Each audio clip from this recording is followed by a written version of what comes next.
Stock మార్కెట్లో equity అని దేన్ని అంటారు? ఈక్విటీ ట్రేడింగ్ మరియు ఈక్విటీ ఇన్వెస్టింగ్ యొక్క అర్థం ఏంటి? ఈరోజు ఈ వీడియోలో ఈ ప్రశ్నలకు జవాబులు తెలుసుకుందాం. Hello, welcome to profit trading academy. ఇక్కడ స్టాక్ మార్కెట్ గురించి బేసిక్ నుంచి అడ్వాన్స్ వరకు A to Z విషయాలు ఈజీ లాంగ్వేజ్లో తెలుసుకుంటారు. ఈక్విటీ అంటే ఏంటో తెలుసుకుందాం రండి. ఈక్విటీ యొక్క అర్థం ఏదేని బిజినెస్ యొక్క ఓనర్షిప్. ఏదేని కంపెనీ యొక్క షేర్ను బై చేస్తున్నామంటే ఆ కంపెనీ యొక్క ఏదేని చిన్న పార్ట్ను కొనడం అని అర్థం. మరియు ఇన్వెస్టింగ్ లాంగ్వేజ్లో ఈ చిన్న పార్ట్నే మనం ఈక్విటీ అంటాం. అనగా మనం ఏదేని కంపెనీ యొక్క షేర్ను బై చేస్తున్నామంటే మనం ఆ కంపెనీ యొక్క ఈక్విటీని బై చేస్తున్నట్టు అర్థం. దీనిని ఒక ఎగ్జాంపుల్తో అర్థం చేసుకుందాం. ఇద్దరు ఫ్రెండ్స్ కలిసి ఒక కంపెనీని స్టార్ట్ చేశారు. ఇద్దరు చెరో 5 కోట్లు కలుపుకొని 10 కోట్లతో బిజినెస్ని స్టార్ట్ చేశారు. కంపెనీ యొక్క లీగల్ రిజిస్ట్రేషన్లో కంపెనీని టోటల్ 1 కోటి షేర్స్గా విభజించారు. దాంతోపాటు కంపెనీలో ఇద్దరికి సమాన వాటాలో భాగంగా ఒక్కొక్కరికి 50 లక్షల షేర్లు వచ్చాయి.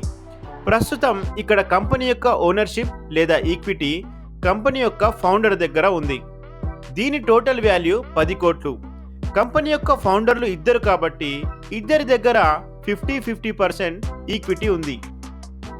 ఇప్పుడు కంపెనీని గ్రో చేయడానికి 5 కోట్ల రూపాయలు అవసరం ఉంది.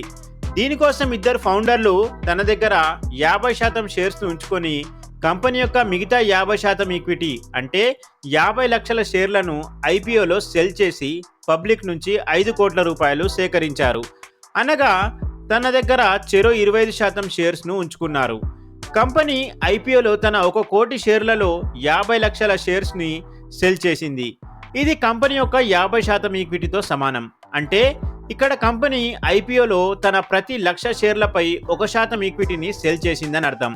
ఒకవేళ మనం ఈ కంపెనీ యొక్క 1,00,000 షేర్లను కొన్నట్లయితే మనం ఈ కంపెనీ యొక్క 1% ఈక్విటీని కొన్నట్టే. మనం ఈ కంపెనీ యొక్క 1% ఈక్విటీ యొక్క ఓనర్ అయిపోతాము. సో ఈ విధంగా ఇన్వెస్టింగ్లో ఈక్విటీ అంటే మరేదో కాదు, కంపెనీ యొక్క ఓనర్షిప్ అని అర్థం. కంపెనీలు తన ఈక్విటీని షేర్లలో డివైడ్ చేసి పబ్లిక్లో సెల్ చేస్తుంది. ఒక ఇన్వెస్టర్ ఒక కంపెనీ యొక్క ఎన్ని షేర్లను కొంటే అతని దగ్గర ఆ కంపెనీ యొక్క అంతే ఎక్కువ ఈక్విటీ ఉంటుంది.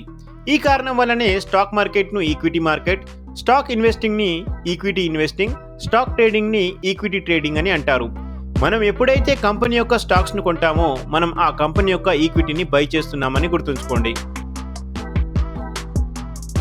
సో ఇది స్టాక్ మార్కెట్లో ఈక్విటీకి సంబంధించిన వీడియో. ఈ రోజు మనం ఇన్వెస్టింగ్లో ఈక్విటీ యొక్క అర్థం ఏమిటి అనే విషయం తెలుసుకున్నాం. ఈ వీడియో మీకు ఇన్ఫర్మేటివ్ అనిపిస్తే లైక్ చేయండి. ఈజీ లాంగ్వేజ్లో షేర్ మార్కెట్ గురించి తెలుసుకోవాలనుకునే వారికి షేర్ చేయండి. మరిన్ని వీడియోల కోసం సబ్స్క్రైబ్ చేసుకోండి. Thanks for watching.